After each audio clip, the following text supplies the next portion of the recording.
이재명 대통령은 보안수사권 폐지에 거부권을 써야 합니다. 거부권을 안 쓰면 이 법은 민주당이 만든 법에 더해서 대통령이 막지 않은 법으로 남습니다. 헌법 53조가 대통령에게 맡긴 거부권은 원로원의 횡포가 시스템을 위협할 때 그 앞을 막아서던 로마 호민관의 권한에서 나온 말입니다.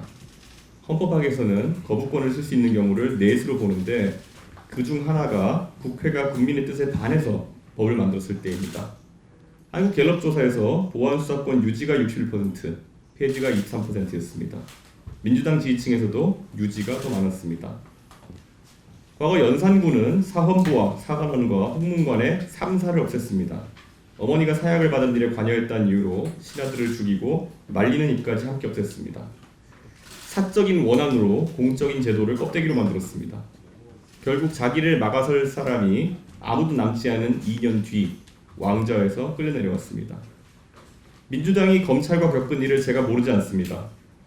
노무현 대통령은 평검사들 앞에서 이쯤 가면 막 하자는 거지요 라고 하면서도 검찰을 바꾸려고 했습니다. 다만 자기를 겨눈 칼을 부러뜨리는 방식은 쓰지 않았습니다. 측근과 후원자가 나란히 구속됐습니다. 칼을 든 손을 바꾸지 않고 칼날이 자기를 향한 것을 견딘 것입니다. 그런 검찰과의 악연은 민주당이라는 정치 세력의 사사로운 일입니다. 하지만 형사사법제도는 온 국민의 일입니다. 특히 비싼 변호사를 사서 법리를 만들어낼 수 없는 일반 시민들에게는 정의를 찾아낼 절박한 수단입니다. 경찰이 넘긴 사건의 절반 가까이를 검사가 다시 들여다봤고 거기서 없는 죄를 뒤집어 씌운 무고와 거짓 증언이 143건 드러났습니다. 여당은 요구권을 남겼다고 합니다.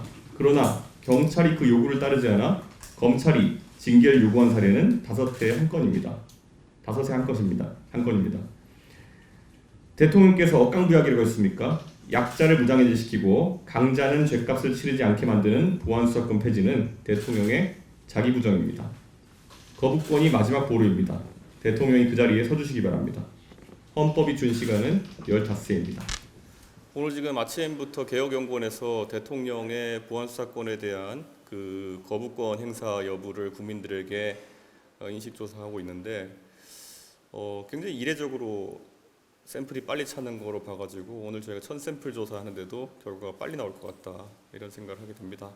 그만큼 이 문제에 대해서 국민들의 관심사가 크다는 것이고 대통령이 이 문제에 대해서 좌고우면하지 않고 국민들의 뜻을 따라야 되는데 한번 지켜보겠습니다. 네. 저 거부권 관련해서 네.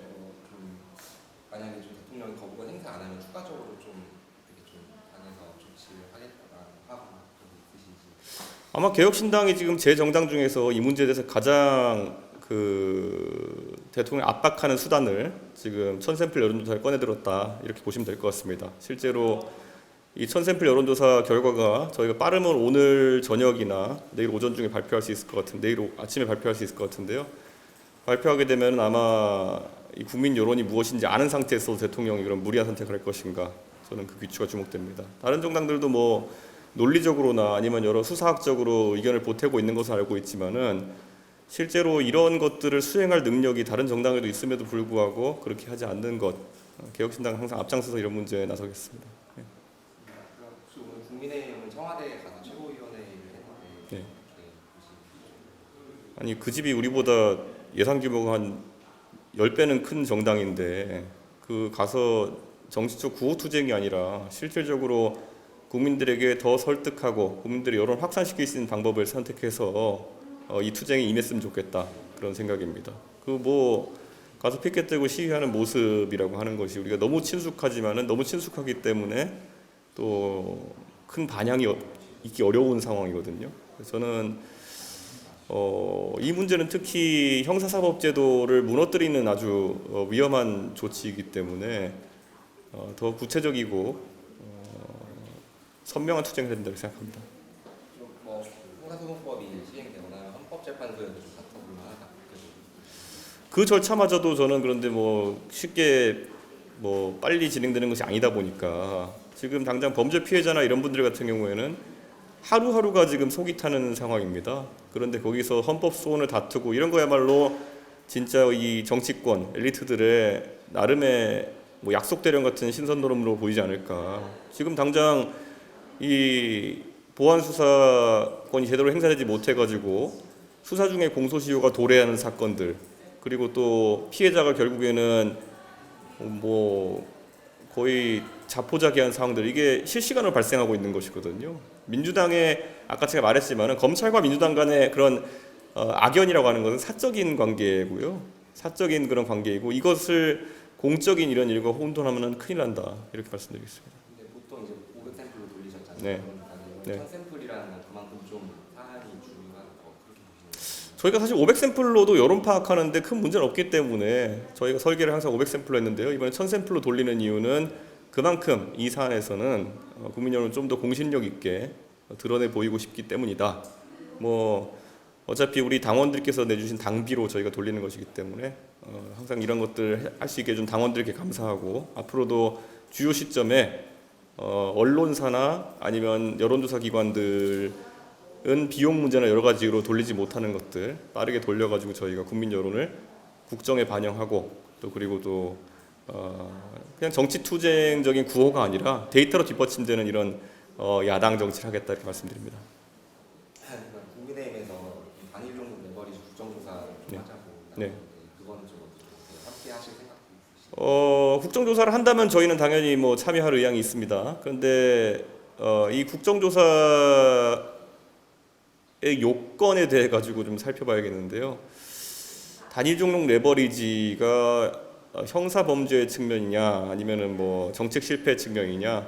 정책 실패로 귀결될 때까지는 조금은 더 시간이 필요하지 않을까라는 생각입니다. 지금은 이 단일 종목 레버리지가 가져온 고변동성 상황만으로도 국민들에게 많은 피해가 가고 있는 것은 맞으나, 이것을 사실 국정조사라는 것은 야당의 큰 무기인데, 기반이 되는 사실들이나 아니면은 어떤 피해 상황 이런 것들이 누적이 돼야지 이걸 출범시켜가지고 성과를 낼 수 있는 것인데, 그게 축적될 때까지는 좀 조심스럽게 보겠습니다.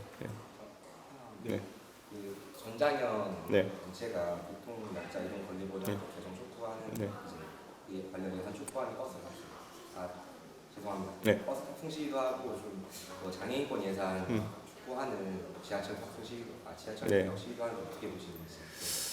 결국 그 전장현과 관련된 갈등이 지금 5년 동안 해소되지 않는 이유는 4년 전, 5년 전에 그 문제를 뭐 토론까지 해가면서 해결하려고 했던 제가 오히려 뭐 장애인 혐오로 몰리고 뭐 이런, 이 거대 양당에서 공이 그랬습니다. 양당에서 장애인 혐오로 몰고 뭐 이런 문제를 PC주의적으로 다루면서 결국에는 이 문제가 장기 지속되고 있는 것입니다. 그래서 앞으로 이런 문제를 풀어내려면은 그 전장현이 지하철역이 아니라 토론의 장으로 나올 수 있게 하는 것이 중요하다, 그렇게 생각하고요. 전장현도 본인들이 시위의 수단은 매번 이동권인데 주장하는 것은 내용이 다르기 때문에 더더욱 지지를 받지 못하는 것이 아닌가.